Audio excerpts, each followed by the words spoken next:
నమస్తే స్వామి. నమస్తే. స్వామి శ్రీ జిల్లెళ్ళ అమ్మవారి దగ్గర జరిగిన సంభాషణ స్వామి. పోయిసారి అమ్మవారి తీయదనం గురించి చెప్పారు. తీయదనం నా చేతిలో ఉందా, నీ నోట్లో ఉందా. ఇప్పుడు చిదంబరరావు గారు అంటున్నారు, నువ్వు ఎలా చేస్తే అలా అవుతుందమ్మా అన్నారు. అమ్మ అన్నారు, అభ్యాసయోగ యుక్తేనా, ఇది ఒక వాడుక పదం అన్నారు. ఇవన్నీ ఇది ఎక్కడి నుంచి విన్నావమ్మా అన్నారు ఆయన. వినలేదయ్యా, నీ కన్నాను అన్నారు అమ్మవారు. ఏమంటే ముద్దు పెట్టుకోవడానికి దగ్గరికి వస్తారు, ఇందులో అమ్మ అదృశ్యం అయిపోతుంది. అమ్మ అంటారు, చిన్నపిల్లల్లా కనిపిస్తుంటావు, ఇదేంటమ్మా అదృశ్యం అయిపోయావు నువ్వు అని అన్నారు. అంటే అదే మీకు సాదృశ్యం ఉంటుంది అమ్మ. ఇదేనా చూపించి తెర వేయటం అంటే, పోయినసారి తెర అని చెప్పావు, ఇదేనా తెర వేయటం అంటే. అప్పుడు అమ్మ చెప్తున్నారు, రూపం లేనిది రూపం వచ్చింది, వచ్చిన రూపం పోయింది, నా రూపం చూపించమని అడిగారు, ఉన్నదే కనుక లేకపోవటం అనే మాట వచ్చింది, లేదు కనుక రూపం ఉన్నదే అన్న మాట వచ్చింది, లేని రూపం నిర్గుణం, ఉన్న రూపం సగుణం, అదే నిర్వికారం, అదే సాకారం. నిర్వికారానికి ఆకారం ఉంది, సాకారానికి ఆకారం ఉంది, ఉన్నదేదో ఉంది, ఆ ఉన్నదే అది, అదే నేను. చాలా కన్ఫ్యూజన్గా ఉంది. ఓం శ్రీ శివానంద గురుభ్యో నమః. శ్రీ ఆంజనేయ పరబ్రహ్మణే నమః.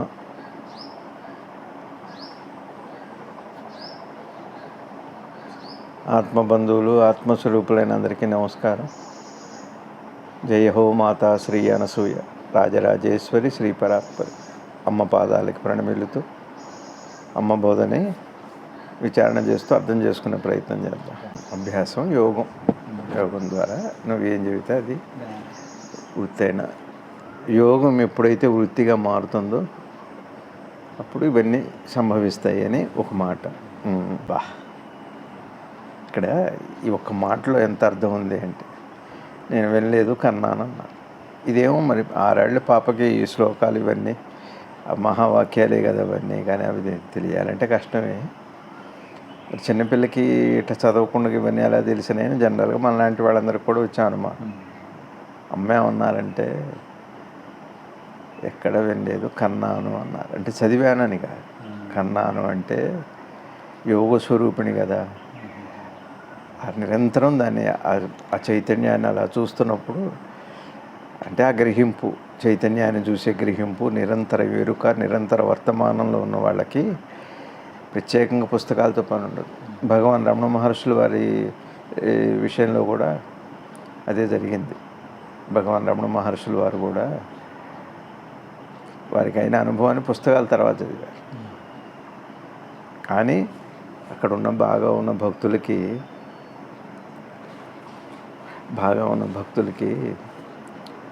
వారి అంధవిశ్వాసం ఉన్న భక్తులకి వీరిదే ప్రమాణంగా ఉండేది. పుస్తకాల్లో ఎన్ని పుస్తకాలు చదువుతాం మనం, ఎన్ని పుస్తకాలు చదువుతాం. కానీ అక్కడ ఒకళ్ళు చదువుకున్న వాళ్ళకి చదువు రాకపోయినా కూడా అది కనటం అంటే అనుభవించటము అని. దాన్ని ప్రత్యక్షంగా ఎవరైతే నిరంతర ఎరుకలో వర్తమానంలో ఆ చైతన్యాన్ని చూస్తుంటారో వాళ్ళకి ఇవన్నీ కూడా అది కర్తామలకం. జ్ఞానం కర్తామలకం, జ్ఞాన దృష్టి అని అర్థం దానికి. అది కన్నాను. ఇది చదివితే వచ్చేది కాదు, అయితే పండితులకి రావాలి. వింటే వచ్చేదైతే విన్న వాళ్ళందరికీ రావాలి. అందుకనే అది ఎంత వేదాంత రహస్యం అంటారు. కంటే తనకి తాను అనుభవిస్తున్న వాళ్ళే చెప్పగలుగుతారు. అయితే అమ్మ అవతారం అని చెప్పుకోవాల్సి వచ్చింది ఎందుకు అంటే, మరి 6వ ఏటనే కన్నాను అంటే ఇంకా అది మనం ఇంకా తర్వాత ఏమైనా చరిత్రలో ఉన్నాయేమో. ఏ వయసు నుంచి మొదలు పెట్టారు ఆ తల్లి. తర్వాత ఒక విషయం ఏంటంటే, చిన్నపిల్ల కదా అని మనమే ఏం తెలుసులేని ఊరుకుంటాం.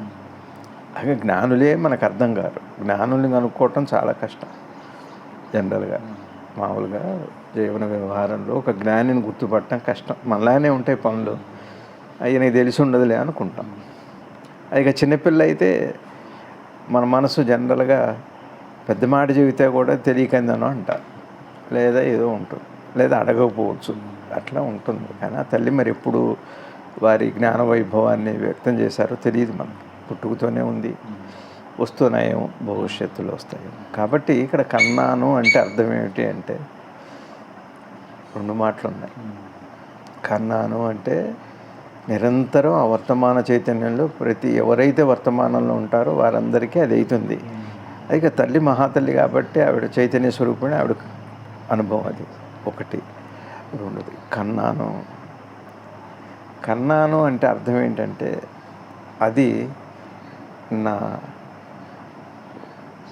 లీలా వైభవం. కంఠం అంటే నేను నా పిల్లల్ని కన్నాను, నాకు 2 పిల్లలు కన్నాను అంటంలో ఈ కార్యాలన్నీ నావే, నేనే దానికి. సృష్టి స్థితి లయం అనే మాట ఉంది కదా, అట్లానే సచ్చిత్ ఆనందం అనే ఒక మాట ఉంది కదా. సచ్చిత్ ఆనందాన్ని అమ్మగా తీసుకుంటే తత్వంగా పైన ఆ రూపాన్ని తీసేయండి. అక్కడ చంటి పిల్ల ఉందా లేకపోతే ఎవరు ఉన్నారో అవన్నీ తీయండి. అమ్మగా అంటే తత్వంగా తీసుకుంటే ఆ సత్తు చిత్తు ఆనందం ఏదైతే ఉందో ఆ ఆనందాన్ని కన్నానంటే నాదే. సత్తు చిత్తుని కొంటుంది, చిత్తు ఆనందాన్ని కొంటుంది. ఆ 3 ఒకటే. అది అట్లా కన్నాను అనే మాటకు అర్థం అది వ్యావహారిక సత్యం ఒకటి మనకి చెప్పటం. పారమార్థిక సత్యం ఏమిటి అంటే కారణం నేనే, సర్వకారణ కారణం నేనే అయి ఉన్నాను, నేనే సత్యం, నేనే నిత్యం, నేనే దైవం, సర్వకారకుడనై ఉన్నాను, సర్వాంతర్యామిని నేను. ఇది సత్యం చెప్పే మాట, సత్యం వాక్కు, అది వాయిస్ ఆఫ్ ట్రూత్ అన్నమాట. అదే చిత్రం చిన్నపిల్లని అనిపించటం, ముద్దు పెట్టుకుందామని పోతే అమ్మ అదృశ్యం అయిపోయింది. అంటే ఇక్కడ ఒక చిత్రమైంది ఉంది. అమ్మ ముందే మొదలుపెట్టారు కన్నాను అన్న మాటకి. దీన్ని మనం తీసుకోవాలి. కనటం అంటే ఇదే. కనటం అంటే మన దృష్టిలో కేవలం రూపనామ ప్రపంచం, దేహం రూపనామాత్మకమైన ఈ సృష్టి కదా. కన్నాను అంటే ఇప్పుడు అమ్మ పాపగా కనపడుతున్నారు, 6 ఏళ్ల పిల్లగా ముద్దు పెట్టుకొని ఆ మాటలు ముద్దు వచ్చింది, ముద్దు పెట్టుకుందామంటే అదృశ్యం కనపడట్లేదు. అదే నా స్వరూపం. అది ఆ స్థితిలో ఉన్న వాళ్ళకే ఈ మాటలు కనటం అంటే అది. ఇప్పుడు ఈయనేం కన్నారు? అదృశ్యం అవటం చూశారు. ఇందాక ఏం చూశారు? దృశ్యాన్ని చూశారు. ఇప్పుడు అదృశ్యం అవటాన్ని చూశారు. కానీ అమ్మ అక్కడ ఉండాలిగా. కనపడట్లేదు, కనపడింది. కనపడిన అమ్మ ఇప్పుడు కనపడట్లేదు. కానీ అమ్మ లేదని కాదు కదా, అక్కడ కనపడట్లేదని అంటున్నాం కానీ లేదని కాదు. ఇంట్లో వస్తువు కనపడట్లేదు అంటే వస్తువు లేదని. ఉండవచ్చు, నువ్వు సరిగా చూస్తే నీకు కనపడుతుంది. ఆ మూల వస్తువు ఏదైతుందో అది ఒకటి ఉంది. ఇట్లా ఈ రూపమే కాదు, దాని వెనుకున్న ఆ క్షణంలోనే అదృశ్యమే మళ్ళీ కనపడింది కదా అమ్మ. అది ఏదైతే ఆ మూల వస్తువు ఉందో దాన్ని అసలు కనటం అంటే. అది మనకి ఇది ఉంది అని అనుభవపూర్వకంగా ఆయనకు అనుగ్రహం చేశారమ్మ, ఆ చిదంబరరావు గారికి. దేహం కాదు నేను, దేహాతీతమైనది, అది ఒకటి ఉంది అనే విషయం మనలాంటి సామాన్యులకు తెలియదు కదా. పరమ పురుషుల సన్నిధిలో, జ్ఞానుల సన్నిధిలో, భగవాన్ సన్నిధిలో, సద్గురుదేవులు గురువుగారి సన్నిధిలో కూడా ఇట్లా మహానుభావుల సన్నిధిలో వాళ్ళు అట్లా అదృశ్యం అయిపోతారు. అదృశ్యం అవటం అంటే ఏది అదృశ్యంగా ఉందో అది నీ హృదయంలో, నీ మనసు జ్ఞానంగా దృశ్యమానం అవుతుంది. జ్ఞానం దృశ్యమానం అవటమే అదృశ్యం అవటం. ఇది ఒకటి ఉంది అని మీకు ఎలా తెలుస్తుంది? అవి గారు ఆవిష్కరణలోనే కదా. ఆవిష్కరణది అమ్మ చేసింది, ఒక గొప్ప జ్ఞానావిష్కరణ చిదంబరరావు గారికి. సాదృశ్యము అంటే ఏది? సాదృశ్యం అంటే అమ్మని ఇది అనుకున్నావు కదా 6 ఏళ్ల పిల్ల, అది కాదు. కనపడకుండా ఉందే, కానీ ఉందేనే ఉంది కదా, కనపడట్లేదు. ఆ ఉన్న వస్తువు సాదృశ్యము. అసలు అందరూ చూడవలసిన దృశ్యం ఏమిటి అంటే స్వరూపాన్నే. అది అమ్మ స్వరూపం, అది అనంతంగా వ్యాపించు. దాన్ని నేను కన్నాను, అది ఆవిడ శక్తే. ఆవిడ యొక్క యోగ వైభవం అది, జ్ఞాన వైభవం అది. జ్ఞానులు అట్లా ఉంటారు. కానీ మీ అసలు స్వరూపం పెట్టండి అంటే భగవాన్ అట్లా కనపడలేదు ఎవరు. ఆశ్చర్యపోయారు వాళ్ళు అడిగిన వాళ్ళకి. ఇక చిదంబరరావు గారు ఆ స్థాయిలో ఉన్నారు, వారికి అట్లా. సో ఇది సాదృశ్యము అంటే అర్థం ఏంటి అంటే, ఇంకొక మాట కూడా చెప్పుకోవచ్చు. సాదృశ్యమే, ఒక వస్తువు కనపడుతుంది, అదృశ్యమవుతుంది. ఇదేగా ఈ లోకంలో సాదృశ్యమైన విషయమేగా. అమ్మది వదిలిపెట్టండి. అమ్మేమో తన స్వీయ ప్రజ్ఞ చేత తన అదృశ్యమైంది వాళ్ళ వ్యక్తమైంది. సద్గురు శివానంద గురుదేవులు వారు కాళికామాత సృష్టి చేయగలదు, ఉపసంహరించుకోలేదు అన్నట్టుగా ఆ తల్లి కనపడింది, కనపడకుండా మాయమైపోయింది. ఈ కనపడకుండా మాయమవడం సాదృశ్యం కాదా అందరికీ? ఇది ఒక మాట. 2 మాటలు అక్కడ. సాదృశ్యము అంటే అసలు వస్తువు అదే అని, రెండోది ఏమిటి అంటే అందరూ చూసేది ఇదే, కనపడకపోవటం. ఇదే అమ్మ చెప్పిన మాట. ఇదే తెర వేయటం అంటే అని అన్నారు. అవును, ఆయనకు అర్థమైంది కదా. తెర అంటే అదే. కనపడాలంటే కనపడుతుంది, కనపడొద్దంటే కనపడకుండా ఉంటుంది. అయితే తను కనపడకపోయినా మనకు కనపడట్లేదు, అమ్మకు కనపడతాంగా. అంటే దేహాన్ని నేను చూడట్లేదు, కానీ ఈ దేహాన్ని, ఈ సర్వస్వాన్ని ద్రష్టగా చూస్తున్నావు. అది ఇప్పటికీ జరుగుతుంది. అది సాదృశ్యం అంటే. నువ్వు అమ్మ పోయింది అనుకుంటున్నావు, ఎక్కడో ఉంది అనుకుంటున్నావు. ఇప్పుడు కనపడకుండా ఉన్న వస్తువు అది ఎప్పుడు ఉంది, నిన్ను చూస్తూనే ఉంది, నిరంతరం నిన్ను రక్షగా నేను కాపాడుకుంటూనే. అమ్మ అంటే కనపడుతున్న రూపంగా, కనపడకుండా అది సాదృశ్యం అంటే. అంటే అమ్మ చెబుతుంది తనకు, అట్లా చెప్పరు కదా జ్ఞానులు, నేను అని. అట్లా రూపం లేని వస్తువుకి రూపం వచ్చింది, వచ్చిన రూపం పోయింది. ఇక్కడ అంటంలో రూపం లేని వస్తువు అంటంలో నాకు రూపమే లేదు. ఒకవేళ నేను తీసుకుంటే మీరు చూస్తున్న అన్ని రూపాలు నావే. ఆ స్థాయిలో అట్లనే ఉంటుంది. అది మనకి ఇప్పుడు మనం ఏంటంటే సాపేక్షికంగా ఒక పరిధితో మాట్లాడుతున్నాం కాబట్టి ఎక్కడికక్కడికి ముక్కలుగా ఉంది. ఆ స్థాయిలోకి వెళ్ళిన తర్వాత ఏమవుతుంది అంటే అట్లాంటి అవకాశం లేదు. అనంతమైన రూపాలు నావి, రూపము నాది కాదు. ఏ రూపము నాది కాదు, అన్ని రూపాలు నావి. నీతో, నాతో, అందరితో కలిపి చూస్తున్న చిదంబరరావు గారితో కలిపి రూపాలన్నీ అమ్మవే. కనపడకుండా పోయిన రూపాలు ఏవైనా అది కూడా తానే. అది చిదంబరరావు గారిలో కూడా ఉంది అప్పటికే. తను అనుకుంటున్నాడు నేను దేహం అని. అమ్మే ఉంటుంది, నేను దేహం కాదు అంటలేదు, నేను దేహమే అని అంటలేదు, నేను ఆత్మనే అంటలేదు. ఇది సాదృశ్యం చేసింది ఆయనకి. ఆ తర్వాత వారికి అది అప్పుడు ఏం జరిగింది అన్నది మనకు తెలియదు, రాయలేదు. కానీ అది ఒక గొప్ప యోగానుభవం వారికి కలిగింది.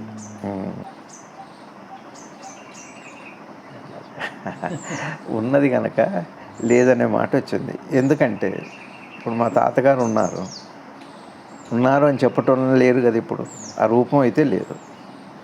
సరే, లేరు కదా అన్నారు కాబట్టి ఉన్నారని అనిపించింది. ఎందుకంటే లేరని చెప్పడంలో అంత ఉంపుండి ఉన్నారు. అది ఉంది లేదని చెప్పటంలోనే ఉంది లేదని ఉంది. మీకు అర్థమైందా? ఇందాక ఉన్నది అన్నారు కాబట్టి ఇప్పుడు లేరు అంటున్నారు. ఇందాక మీరు ఉన్నారంటున్నాను, ఇప్పుడు లేరు అని అమ్మని అంటున్నారు. ఇప్పుడు లేరు అని అమ్మ ఉన్నారని అంటంలో లేరని అనేక అర్థం. అదే రెండు కలిసే ఉన్నాయి. ఉండి లేమి, కలిమి లేములు. అది ఒక యోగ వైభవం. అది చిత్రమైంది. అది తెలుస్తుందా అంటే తెలియదు, తెలియదా అంటే తెలుస్తుంది. అందుకనే బాగా గుర్తుపెట్టుకోండి, జ్ఞానం ప్రయాణం అంతా కూడా మనసులో దురాభిమానాలు ఉండకూడదు. అప్పుడు సత్యం ఈజీగా అర్థమయ్యి. పెద్ద యోగం అంటే అదే యోగం. దురాభిమానం చేతనే మనం అలా ఉన్నాం. ఒకటి. రెండోది ఏమిటి అంటే నేను మీతో చాలాసార్లు పంచుకున్నాను, తెలియకపోవటం అనేది ఉంది నాకు. ఇప్పుడు నాకు ఆత్మదర్శనం అయిందంటే కాలేదు, తెలియదు అంట. పోనీ అందాకెందుకు మీరు నిద్రలో మీకు తెలుస్తుందంటే తెలియదని. తెలియదాని గురించే చెబుతున్నాం. తెలియదు అన్న విషయాన్ని మనం చెబుతున్నాం, కానీ తెలియకపోవటం అన్న విషయం ఏమిటో మనకు తెలియదు. అది తెలుసుకుంటే చాలు. తెలియకపోవటం అన్న విషయం అంటే ఏంటి, తెలియకపోవటం అంటే ఏమిటి? నేనుండే తెలియకపోవటమా, నేనున్నా కూడా తెలియకపోవటమా, అసలు తెలియకపోవటమే ఉందా? ఒకవేళ తెలియకపోవటం అంటూ ఉంటే అక్కడ ఉన్న పరిణామం ఏమిటన్నది తెలియదు. ఇదంతా పెద్ద యోగ రహస్యాలు. లోపలికి వెళ్తే కానీ అర్థం కాదు. ఈ వ్యక్తి చెప్పలేడు. అది ఈ వ్యక్తి కాదు, ఏ వ్యక్తి కూడా దాన్ని చెప్పలేరు. ఎవరికి వాళ్ళు దాన్ని అనుభవించి తీరాలి. మీకు అర్థమైంది? ఉంది అంటే అంత ఉనుపు లేకుండా ఉండాలి, లేదు అంటే కూడా అంత ఉనుపు ఉండాలి కదా. అసలు ఉంది లేదు అన్న మాటని ఎట్లా వాడతారు మీరు? అందుకని అమ్మ రూపం ఏమిటంటే ఉంది అని నేను నమ్మానా, ఆవిడ ఇప్పటికే ఎప్పుడు ఉంది, అందరిలో ఉంది, అందరిగా ఉంది. అదే అమ్మ అంటే. లేదు అని అన్నాను అనుకోండి, అది రూపనామాల వరకు అది ఏదో నా కోరికలు తీర్చడానికో ఆ విశ్వాసం సరిపోదు. కానీ విశ్వాసం ఒక్కటే కాకుండా అది జ్ఞానానికి దోహదం చేస్తే అది అమ్మని నిజంగా మనం ఆశ్రయించిన వాళ్ళం అవుతాం. నిజంగా మేము మా అమ్మని నేను ఇష్టపడుతున్నానంటే అమ్మ చెప్పే మాటల పలుకులు అద్భుతమైన విషయాలు. జ్ఞాన శిశువు అని పేరు పెడతాం, కానీ అది జ్ఞాన శిశువు అంటే అమ్మే.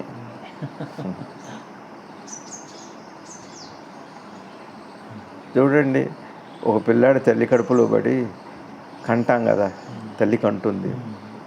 అంత మునుపు ఆ పిల్లాడు ఉన్నాడా? లేడు. దేహంతో వస్తే ఉన్నాడంట, పుట్టాడంట కదా. ఒకవేళ లేకపోతే పుట్టడం కుదురుతుందా? లేదు, ఉంది. ఇప్పుడు ఎట్లా తీసుకున్నా కూడా మాటకి ఎంతో 100 పేజీల పుస్తకం అవుతుంది. ఒక కేవలం ఉంది లేదంటలోనే మీకుంది, మీకు ఆకలి అవుతుందా? ఆకలి అవుతుందా? లేదు. అసలు ఆకలి లేదా? ఏం చెప్పాలి దీన్ని? ఆకలి ఉందా అంటే లేదు ఇప్పుడు అంట. ఆశ కలేదా అంటే ఉందండి అంట. ఉంది ఇప్పుడు కనపడుతుందా అంటే లేదని చెబుతారు. కొన్ని లేదని చెబుతారంటే అంత ముందు ఆకలి ఉంది కదా దాన్ని చెబుతారు. ఇప్పుడు ఏం చెప్పాలి దీన్ని? ఏం చేయాలి దాన్ని? ఉంది లేదని అర్థం చేసుకోవాలి. అది అమ్మ మాత్రమే, గురువు మాత్రమే ఇవ్వగలిగిన ఒక సిద్ధి అది. అది ఇక్కడ క్షేత్రాలు వెళ్ళి ధ్యానాలు చేస్తే వచ్చే విషయాలు కాదు. అది హృదయంలోకే వెళ్ళాలి. ఒక ఇంచు కూడా కాదు, ఒక డెసిమీటర్ లోపలికి వెళ్తే అర్థమయ్యే విషయాలు. ఇది కిలోమీటర్లు ట్రావెల్ చేస్తాం, ఎక్కడెక్కడో ఉంటాం, క్షేత్రాలు తిరుగుతాం, గురువుల దగ్గరికి వెళ్తాం. అసలు గురువు నీకు డెసిమీటర్ దూరంలో ఉన్నాడు. మిల్లీమీటర్ కూడా కాదు, డెసిమీటర్. డెసిమల్. నిన్న నాకు అనిపించింది, ఇవాళ పొద్దున నిన్నను ఒక ఆవృతం గీద్దాం ఒక తెల్ల కాగితం మీద. మొదటి బిందువు పెడతారుగా, అదేగా ఆరంభం. మొదటి బిందువు ఆరంభంగా, అంతేనా? ఒప్పుకున్నారా? సరే, ఇప్పుడు కాగితం లేదు, ఇప్పుడు గీయండి, నాకు చూపెట్టండి ఆవృతం. ఇప్పుడు ఏది బిందువు? అసలు బిందువు ఆధారమైన కాగితమే బిందువు. కానీ బిందువు అంటే మీరు స్టార్ట్ చేసిన ఆరంభ బిందువు కాదండి. మీరు కొద్దిగా ఇందులో అర్థం కాకపోవడానికి ఏం లేదు. ఆధారమే అదిగా. అందుకనే ఆంజనేయ స్వామి శ్లోకం నాకు ఇష్టమైన, రోజు స్మరణ చేసుకుంటా. బిందునాథ కళాతీతం ఉత్పత్తి స్థితి వర్జితం సాక్షాత్ ఈశ్వరం ఆంజనేయం నమామ్యహం. అట్లా అది నా లోపల ఉన్న వస్తువు. అది అందరి లోపల ఉన్న వస్తువు. ఆ బిందువు ఆయన లేకపోతే నువ్వెక్కడున్నావు? నువ్వు ఎట్లాంటి వాడివి అంటే పెన్సిల్ గీత లాంటి వాడివి. పెన్సిల్ మొదలుపెట్టిన బిందువు లాంటివి అనుకుంటున్నావు నువ్వు. కాదు. ఆ గీత కనపడాలంటే ఒక బిందువు ఉండాలి. బిందువు అంటే ఆధారం ఉండాలి. ఎలా చెప్తారు చెప్పండి?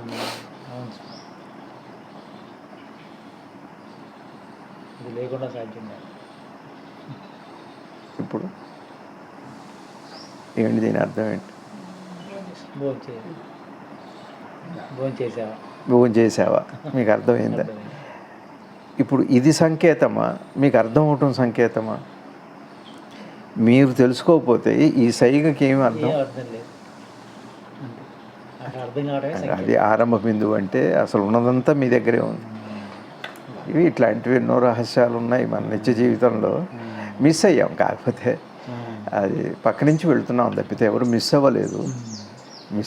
కానీ దాన్ని అంటే చిన్న సంసారాలు మనవి, కష్టాలు సుఖాలు నిర్ణయాలు ఉంటాయి. ఏ కోపాలు తాపాలు, పాపాలు శాపాలు, ఇంతకంటే మంది ఏం పెద్ద గొప్ప జీవితం అంటే గొప్పదే. మా అయితే 4 కార్లు 5 బిల్డింగులు ఉండొచ్చు కాక, నాలాంటి వాడికి వాటిలో మొక్కు ఉండవచ్చు కాక, దాంట్లోనే మునిగిపోవచ్చు కాక, అది వేరే విషయం. అది కాదు. కానీ ఇది గొప్ప పెద్ద విశేషమైంది ఏం కాదు. ఇది అసలు విశేషం ఎక్కడుంది అంటే ఆధారమైంది. అది నీకు కనపడాలనుకున్న దానికి కనపడటానికి ఒకటి ఉంటేనే ఏదైనా కనపడుతుంది. బాగా గుర్తుపెట్టుకోండి. అద్భుతంగా చెబుతున్నారమ్మా. లేదు కదా అమ్మ, ఇప్పుడు ఆయన ముద్దు పెట్టుకుందామంటే లేదు. సరే, మళ్ళీ కనపడ్డారనుకోండి, అంత కూడా కనపడ్డారు.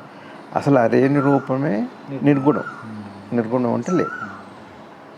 ఉన్న రూపం సగుణం అయిందా? సగుణానికి నిర్గుణమే ఆధారము అని చెబుతుందమ్మ.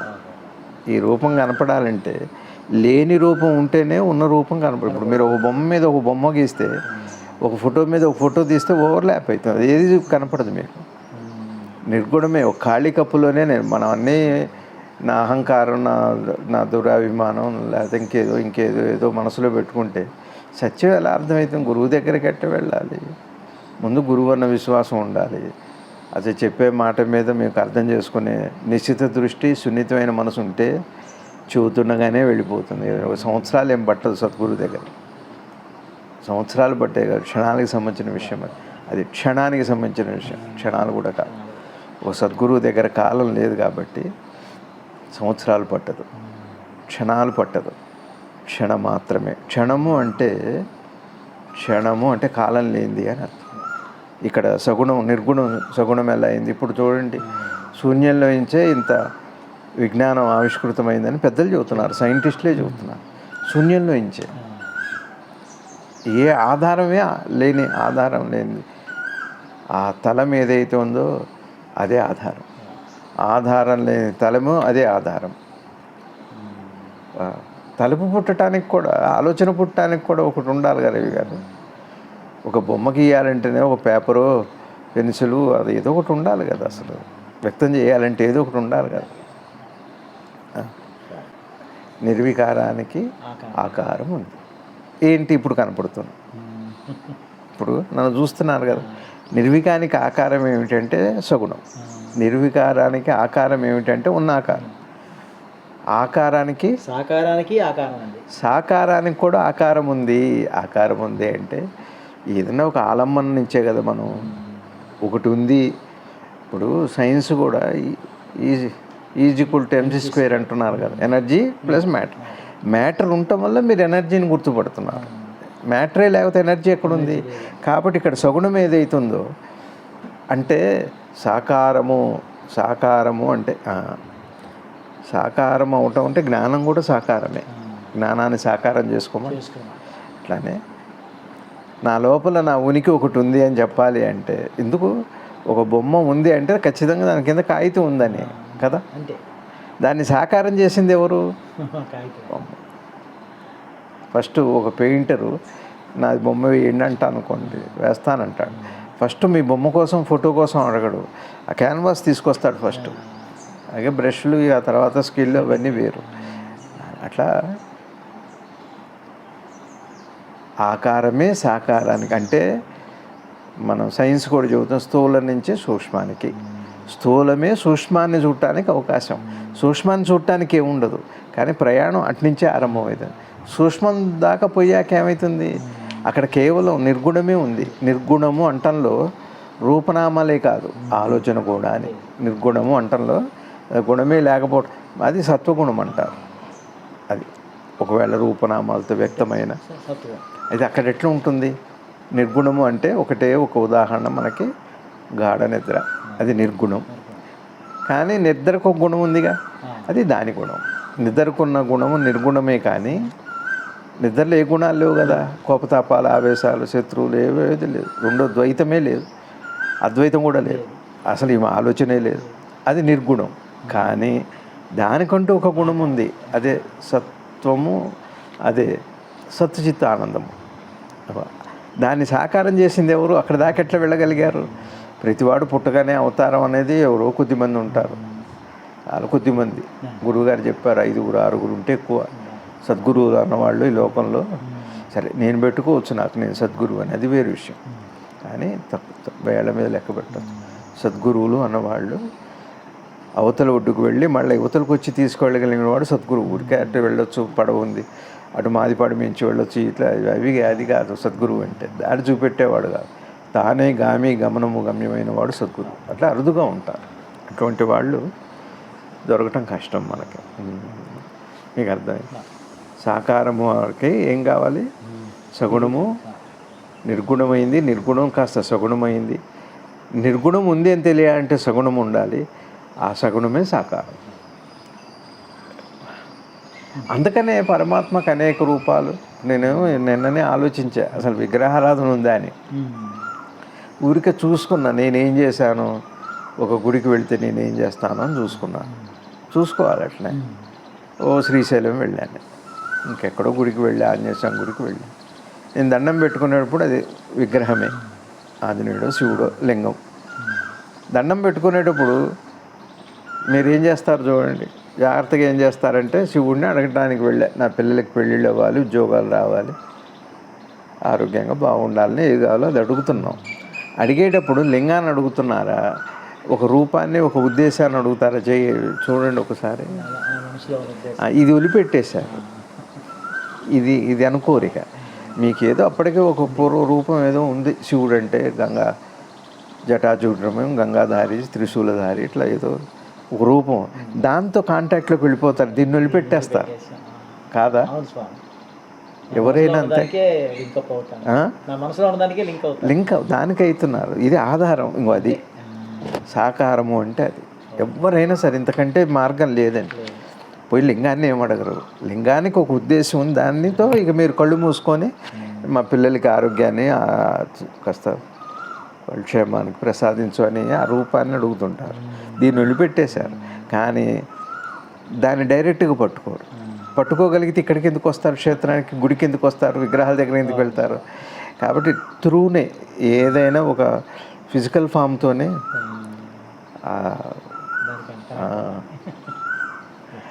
నానో ఫామ్లోకి వెళ్ళాలంటే నేను ఫామ్లోకి వెళ్ళాలి. అణువు అంటే ఏంటి? అణువని ఎట్లా అంటారు? ఈ విధంగా అమ్మ చాలా అద్భుతంగా సాకారం కూడా చెప్పారు. నిర్వికారానికి ఆకారం ఉంది, సాకారానికి ఆకారం ఉంది, ఉన్నదేదో ఉంది, ఆ ఉన్నదే అది, అదే నేను. నిర్వికారానికి సాకారం ఉంది, ఆకారానికి నువ్వు నేను దేహం అనుకున్నావా పర్లేదు, నేను ఆత్మను అనుకున్నావా పర్లేదు, రెండింటికి ఆకారం ఉంది. ఎందువల్ల అంటే నేను ఆత్మనే అనుకోవాలి అంటే ఒక ఉపాధి ఉండి తీరాలి. ఉపాధి ఉంటేనే మీకు ఈ ప్రశ్న. నిద్రలో అంటలేదుగా, నిద్రలో మనకి గాఢ నిద్రలో దేహస్పృహ లేదు కాబట్టి ఆత్మస్పృహ కూడా లేదు. ఆత్మస్పృహ రావాలంటే దేహస్పృహ రావాలి. మీకు అర్థమవుతుంది. నేనెవరో అన్న ప్రశ్న మీకు నిద్రలో రావట్లేదు, మెలకు వచ్చాక వస్తాం. అంటే దేహం వచ్చాక వస్తాం. దేహస్పృహతోనే ఆ స్పృహ ఉంటుంది.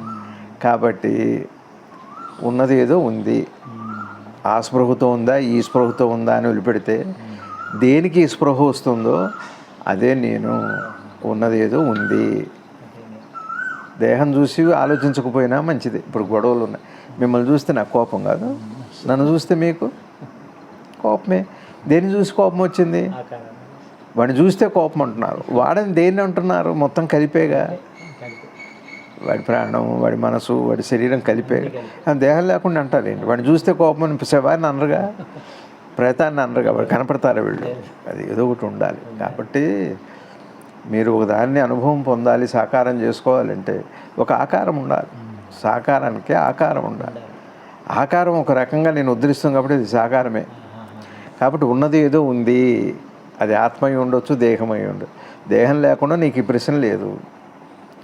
దేహం ఉండగా ఆ ప్రశ్న వచ్చింది అంటే, దేహం ఉండగానే ఆ ప్రశ్న వచ్చింది అంటే ప్రశ్న రావడానికి ఏదో ఒకటి ఉండాలిగా. దేహం ఉన్నంత మాత్రమే రావట్లేదు కదా. ఆ ఉన్నది ఏదో ఎప్పుడూ ఉంది. కాబట్టి నిశ్చింతగా శాంతిగా ఉండాలి. ఇట్లాంటి మాటలు ఇవి గురుబోధ అంటే. గురువు వచనం. ఈ అమ్మ మాట ఇది ఒక్కటి పట్టుకున్నా కూడా కొద్ది దేశకాలాల నిమిత్తం లేకుండా జ్ఞానం వస్తుంది. అమ్మ లేదనేమో దేహం చూసి చెప్పారు, ఉందని దేని చూసి చెప్పారు ఆయన? అక్కడ ఉన్నవాళ్ళు కానీ మనం కానీ. మళ్ళీ ఆవిడే కనపడితే కానీ చెప్పలేము. అయితే మళ్ళీ కనపడటానికి, కనపడకుండా దేహం పోవటానికి ఏదో ఒకటి ఉండాలి కదా. ఇందాక పేపర్ లాగా ఆ ఉన్నది ఏదో అందరిలో అదే ఉంది అని అమ్మ చెబుతున్నాను.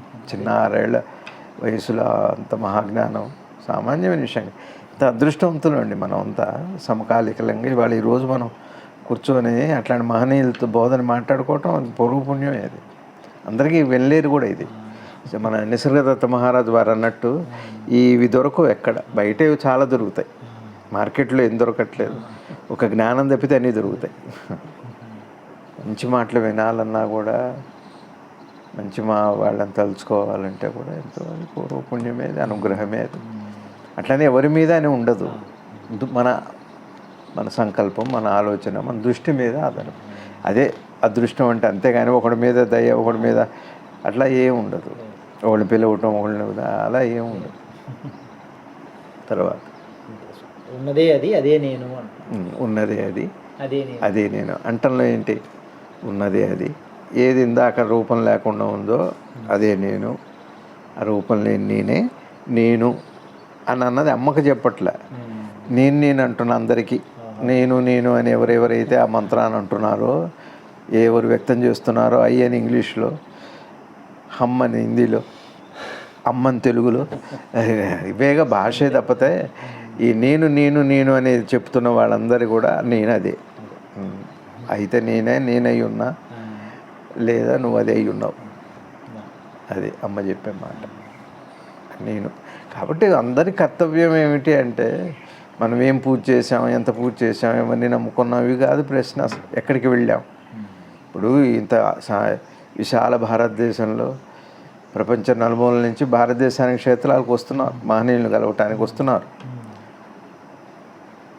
కానీ ఇంత విశాల భారతదేశంలో, సువిశాల భారతదేశంలో సుక్షేత్రాలు ఎన్నో, విశేషమైన క్షేత్రాలు ఎన్నో ఉన్నాయి. అక్కడక్కడ పరిణితి చెంది దాంట్లో నిష్ణాతులై యోగంలో అనుభూతి పొందిన వాళ్ళు మహానుభావులు లేరా? స్థలాన్ని బట్టి ఉంది అది. ఈ దేశంలో శ్రీశైలంలో అనుగ్రహం పొందిన వాళ్ళు ఉన్నారు, కాళహస్తిలో, అరుణాచలంలో. ఈ మట్టి, భూమి, నేలలోనే ఎక్కడైనా మీరు వెళ్ళొచ్చు. కానీ అదే మట్టి, అదే నేల, అదే భూమిక కలిగిన ఈ హృదయంలో అన్ని క్షేత్రాలు సమాహారమైన నీ హృదయ క్షేత్రంలోకి వెళ్ళి నేను అంటున్నాను, నేను తెలుసుకుంటే ఎక్కడికి వెళ్ళాలి రవి గారు? అంటే వినాలి ఇట్లాంటి వాళ్ళ అమ్మ మాట, భగవాన్ జ్ఞానుల మాటే ఇవాళ మనకు ఆవశ్యకం. మిగిలినవన్నీ సరే ఏవో కష్టాలు, ఇగో ఇది చేసుకో, ఇది అవుతుంది, ఇది చదువుకో, ఇది అవుతుంది, ఏవో సమస్య, ఓ పరిష్కారం ఏవో ఉంటాయి. మళ్ళీ ఆ సమస్య మాత్రం ఎప్పటికీ పోవట్లే. పరిష్కారం లేని సమస్యలు ఉండనే ఉన్నాయి. సమస్యకి పరిష్కారం లేదు, పరిష్కరింపబడట్లే. సమస్యలు ఎప్పుడు ఉన్నాయి కదా. కానీ ఒక్కొక్క సమస్యకు ఒక్కొక్క పరిష్కారంగా ఉంది. కానీ సమస్య అనేది పరిష్కారం లేకుండా అట్లా ఉంది. ఒక్కటే సమస్యకి పరిష్కారం ఏమిటి అంటే, సమస్యకి మూల కారణమైన నీ మనసు, అహంకారమే. అక్కడికి పోతే తప్పితే అన్ని సమస్యలకి పరిష్కారం దొరకదు.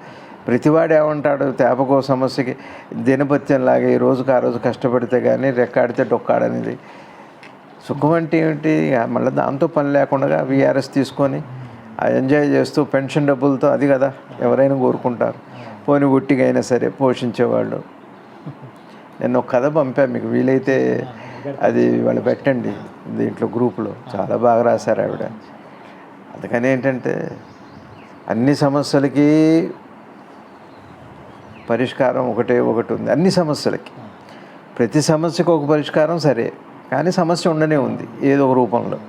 కానీ ఆ సమస్య, అన్ని సమస్యలకి పరిష్కారం కావాలి అంటే అసలు సమస్య ఏమిటంటే మూలమైన అహంకారం. ఈ మూలమైన అహంకారాల్లో అంటే మనసుతో ఏర్పడదే కదా అహంకారం. మనసు ప్లస్ ఆకారం కలిస్తే అహంకారం. లోపల మనసులోకి వెళ్ళి ఆ మనసును శోధిస్తే అన్ని సమస్యలకి పరిష్కారం. అన్ని సమస్యలకి ఇంకా సమస్య ఉండదు ఈ లోకంలో, ఎక్కడ ఉండదు అసలు. ఇక మనోతనంలో దానికి స్థానం లేదు. అది జ్ఞానంలోనే నీ లోపలికి నువ్వు వెళితే తప్పితే ఎక్కడికి వెళ్ళి ఏం చేసినప్పటికీ కూడా ఈ దేహంతో, దేహభావంతో ఎన్నేళ్ళు చేసినా, ఎన్ని యుగాలు చేసినా ఏదో ఆ దూరము అలా కొనసాగుతూనే ఉంటుంది, రైలు పట్టాల్లాగా. ఎక్కడో ఒక రోజున చివరికి ఈ ప్రశ్న అయితే రాక తప్పదు. అహంకారాన్ని సూటిగా ప్రశ్నించేంత వరకు కొంత ఏదో ఉంటుంది దానివల్ల. కానీ ఆశాంతము దర్శించాలి అంటే మాత్రం అది నీ సొంతమే. ఆశాంతం అంతా నీ సొంతంలోనే ఉంది. ఇది అమ్మ చెప్పింది. కాబట్టి ఇంకా ఉన్నదే అది, అదే నేను, ఉన్నదే అది. అసలు మనందరం నేను అంటున్నాం కదా, ఉన్నదే ఆ మాట, అదే నేను. కాకపోతే ఒకసారి కనపడుతుంది, ఒకసారి కనపడ్డప్పుడు నేను అంటున్నా, కనపడినప్పుడు కూడా అది నేనే. కాబట్టి ఉన్నది ఏదో అది ఉంది, అది నేను కూడా కాదు. ఉన్నది ఏది ఉందో అది నేను కాదు. ఒకవేళ ఉన్నది అది నేను అనుకుంటా, ఆ ఉన్నదే నేను. అట్లా నేను అనేది దేహంతో అంటున్నాం. లేకుండా నేనంటే అది ఉన్నది, అదే నేను, అదే నేను కాదు. ఏదైనా ఆ మాటల్లో ఉన్న ఆ సౌందర్యం అలాంటిది. అమ్మ పాదాలకి నమస్కారం. శ్రీ శివానంద గురుభ్యో నమః. భారత్ మాతా పూజ.